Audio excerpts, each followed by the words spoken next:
Peggy 7.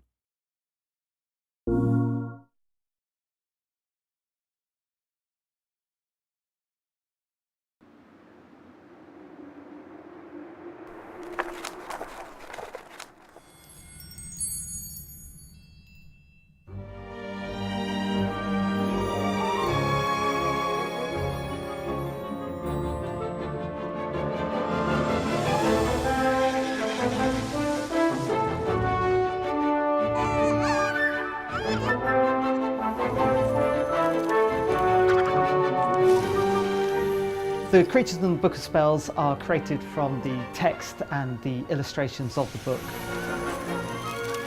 When developing the creatures, we start off with a design from the game designers, outlining where they're going to be used in the game. From there, I would sit down and work with a concept artist to flesh out initial sketches and ideas, what these things are going to look like. You've got the initial model, what it looks like, its form, its structure, its colouring, and then we need to try and make it move.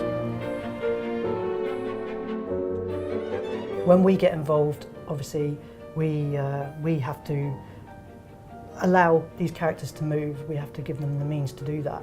And for that we build a skeleton that you can basically place inside that model.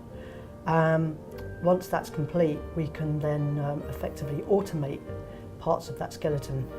So you can put a control on the hand, and then when you grab that control, you can just move it around like that, and it's nice and easy. It just works itself out.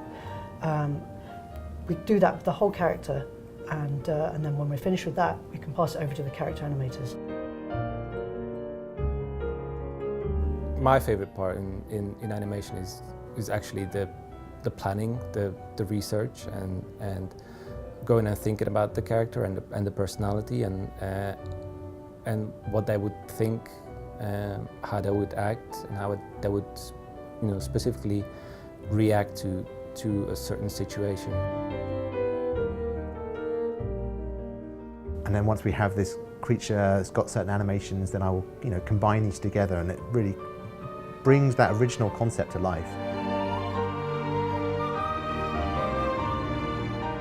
I think one of my favourite creatures to develop was the dragon, mostly because it was the first creature I got my hands on, so I could experiment a bit and see what worked and what didn't work. And I discovered I could combine different animals to make a new one. So for example, with the dragon, I combined a leopard, a vulture, and a pig to make the dragon's voice. But the dragon's movements and wing flaps were actually sourced from fire sounds. So anytime you hear a dragon flapping his wings, it's actually the sound of a fireball.